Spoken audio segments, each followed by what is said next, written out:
The Veth had taken every world that ever named its stars. Humanity refused to name theirs anything but home. It started with a shadow. Not a metaphor, an actual shadow, 30 kilometers, falling across the southern coast of Greenland at 02 local time on a Tuesday in March. No radar ping, no transponder. Nothing on the military nets, until the thing was already there, hanging above the ice shelf like a bruise pressed against the sky. By the time the first scrambled jets reached altitude, the shadow's source had already descended to 400 meters and was broadcasting on every frequency humanity had ever used, including several it had theoretically stopped using in 1947. The message was simple. It always is with the Veth. We have taken your shadow. You may have it back when you have grown enough to need it. Nobody understood what that meant until they checked the satellites. Every single orbiting instrument humanity had placed in the sky, communications relays, weather, sensors, geop constellations, the old dead hulks of the space, all of it was gone. Not destroyed, not knocked out of orbit, just gone as cleanly as a word erased from a page. The Veth had reached up with something beyond comprehension and lifted humanity's entire technological shadow right off the face of the planet. Lieutenant Commander Ren Dark was in the Aberdeen Naval Base when the lights went out. Not just the electricity, the whole texture of modern life. No cell signal, no internet, no GPS. The coffee machine in the break room beeped twice and went dark. Someone down the hall swore loudly in a way that suggested they'd been mid-sentence on a phone call. Ren walked outside and looked up. The sky was still there. Stars were still there. More of them than she'd seen in years, actually, since the light pollution from the city screens had died with everything else. That was something. She found her commanding officer, Captain Jasper Hook, standing in the car park staring at the same sky with his good hand clasped behind his back and his prosthetic arm hanging at his side with the quiet weight of old injury. Hook had lost the original at the elbow outside of Kandahar, and the replacement was a piece of tech so sophisticated that it had just stopped working entirely, along with everything else. He was flexing the dead fingers slowly, rhythmically, the way you'd work a muscle cramp. Sir, Rentz said. They took our shadow, Hook said. He didn't look at her. You know the story. Boy who never grew up, his shadow gets away from him and someone else keeps it safe in a drawer. He comes back to claim it. I know the story. The thing is, Hook said, in the story, he needed the shadow back to be whole. That's why he came. He finally looked at her.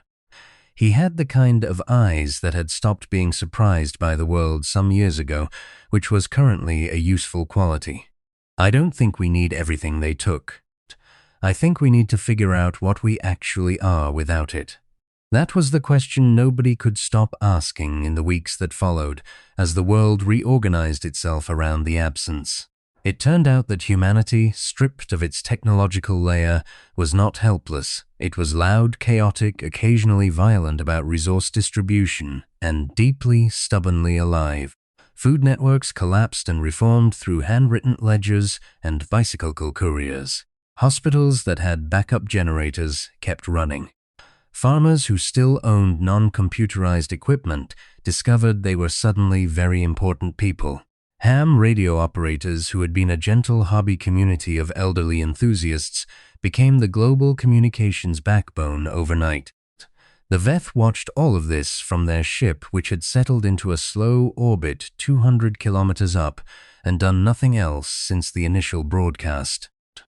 Ren's intelligence team, assembled from people who knew how to read people rather than machines, spent 3 weeks analyzing what little they could observe of the vessel, with optical telescopes and good old-fashioned intuition. They're waiting, said Petty Officer Thomas Bell, who had been a psychologist before the Navy. The whole posture of the ship. Nothing aggressive, they're not fortifying. They're just watching. Waiting for what? Ren asked. Bell considered the telescope image for a long time. I think they want to see if we'll fly. She almost laughed, then she thought about it. The Veth ship had one feature that every optical observation had confirmed. A large bay on its ventral surface, the doors currently sealed, that corresponded to no known weapons configuration. It was too large for a fighter bay given the ship's dimensions. It was oriented toward Earth. Whatever was in there, it was meant to face downward. Hook called the strategy meeting in a basement room lit by oil lamps, because some problems were best solved by lamplight. Around the table were people the old world would have never put in the same room. A naval captain, a retired aerospace engineer named Molly Tink, who hadn't slept properly in weeks, 3 surviving members of a linguistics team from Cambridge, a former pirate radio broadcaster named Smee, who could build a functional transmitter out of spare parts and spite, and Wren herself, who was starting to understand that her actual job was to listen to all of them and figure out what they were really saying, under what they were saying. "We can't fight them," the aerospace engineer said. She was small and precise and had the kind of energy that made you want to stand slightly out of her way. "Not with what we have. Everything sophisticated is gone. We have guns, mechanical vehicles, sailboats, swords if we're being poetic about it. What we have," Smee said, not looking up from the circuit he was soldering, "is radio and brains. And the fact that they haven't moved in 3 weeks. "They're giving us time," Bell said. "Or they're bored," Wren said. Hook, who had been quiet, spread a map on the table, a physical paper map, the old kind with contour lines. "The ventral bay," he said. He'd been talking to the astronomers. "It opens," the instruments say, "at predictable intervals, 12-hour cycles. It's been opening for 3 days and closing again without deploying anything." "Practice runs," Molly Tink said, and her eyes sharpened. "Or an invitation," Wren said. Hook looked at her. The lamplight caught the planes of his face and the dead prosthetic arm, and the expression of a man who had long since made his peace with danger and was only recalibrating its shape. An invitation to what? To come up and talk. The silence in the basement was the particular kind that happens when everyone in the room thinks the same thing is simultaneously insane and obvious. It took 6 days to build the vehicle. Molly Tink slept 4 hours out of every 24 and spent the rest of them in an aircraft hangar arguing with 2 retired engineers about thrust ratios and attitude control and the load-bearing capacity of very old aluminum. What emerged was not elegant. It was held together with welded steel hydraulic systems cannibalized from earth-moving equipment and a propulsion concept that Tink called embarrassingly primitive and probably fine. It ran on hydrogen extracted from water by a process that required no electronics whatsoever, just chemistry and patience, and a great deal of swearing. They called it the fairy, Hook's idea. He had a dry sense of humor that got drier under pressure. Wren was the one who volunteered to fly it. This caused a 15-minute argument that she won by pointing out, quietly, that she was the one who'd figured out it was an invitation, and that meant she understood the grammar of what was happening better than anyone else in the room. You don't send someone to a negotiation who doesn't understand what's being negotiated. The night before launch, she sat outside on the tarmac and looked up at the stars, at the visible lawn and satellite-cluttered stars, which were genuinely beautiful now that she had time to look, and thought about what Hook had said about shadows. She had grown up reading old stories. The thing she'd always noticed about Peter Pan, underneath all the adventure, was that he was the one who couldn't actually feel what he was supposed to feel when the lullaby played. He'd sit apart, a little angry, a little bereft, while everyone else was moved by something he couldn't name. He'd been running so long from growing up that he'd lost the ability to understand why growing up had value. She hoped the Veth were not like Peter Pan. She hoped they were like Hook. Hook, for all his villainy, at least had the dignity of grief. He wanted things, he'd been hurt, he remembered. She found the actual Hook, her Hook, sitting on an overturned crate near the ferry's landing struts, flexing his dead hand again. "Does it bother you?" she asked. "The arm," he considered. "It's strange," he said. "I've had the prosthetic for 11 years. I'd stopped thinking of it as separate. Now it's just dead weight at the end of my elbow, and I'm back to having one hand and a half-remembered grief." He paused. "But I still know how to tie a bowline. I still know how to read a tide chart. I still know how to lead." He looked at the ferry. "We didn't need the arm to be whole. We just needed to remember we could work without it." She filed that away. The ferry launched at dawn, which Tink had selected for aerodynamic reasons that Ren suspected were actually aesthetic.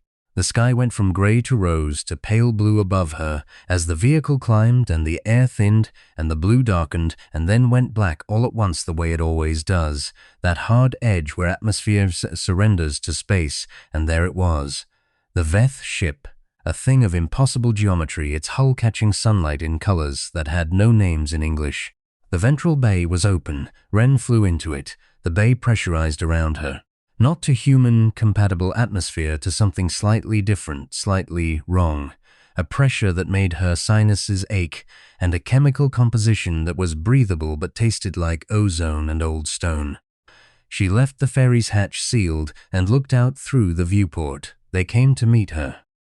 3 of them, moving on what might have been legs in the way that water might be said to move on what might be feet. Fluid, purposeful, deeply alien. Their bodies were organized around bilateral symmetry in the way a rumor is organized around a fact, vaguely, suggestively, not committing to the specific. They communicated by a method that appeared to involve both bioluminescent patches on their ventral surfaces and rapid oscillations of structures along their dorsal ridge, which the translation system the Cambridge linguists had built into the ferry's radio worked to decode in real time and rendered as a voice that sounded, for reasons Ren chose not to examine, like someone reading to a child in a library. "You came," the voice said. "You opened the door," Ren said. A pause. Something that might have been amusement in the bioluminescent ripple. "We have observed your kind for 4 of your generations.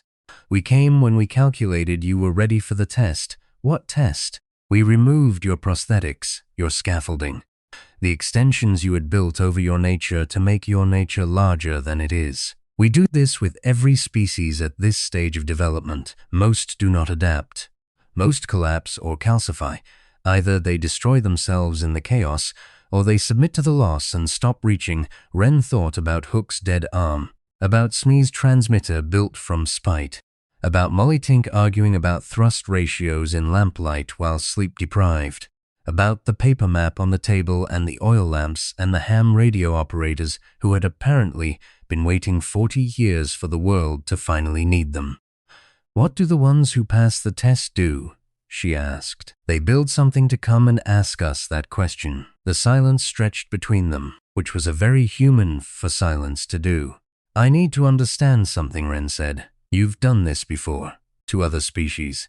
And those species, the ones collapsed or calcified, what happened to them?" The bioluminescence rippled in a long, slow wave. "We did not harm them. We returned what we had taken and continued on. They were not ready. They needed more time to remember what they were. We do not punish species for needing time, but you came back. Always. We are very patient, and the ones who passed, they remembered what they were. And then they learned what they could become." Ren sat in the ferry for a long moment, 200 kilometers, above the blue curve of a world that was currently running on handwritten ledgers and bicycle couriers, and the ingenuity of people who still knew what their hands could do without a machine between them and the thing they were trying to accomplish. "We're not ready," she said. "Not for whatever's next, I can tell you that honestly. We're chaotic and loud, and we have about 9,000 years of unresolved internal conflicts that we should probably handle before we start expanding into other people's neighborhoods. We will absolutely cause problems." Another ripple. "Yes, but we remember what we are. We haven't lost it. We still know how to build something to come and ask the question." She paused. "I think that's what you need to know." The 3 beings moved, a long, slow reorientation of their geometries, something that might have been a conversation in the flicker of their ventral lights. Then, "We have something to return to you," the bay hummed. Outside the viewport, through the ship's hull, Ren could see, or maybe felt, it was hard to be certain, a vast movement in the space around the vessel.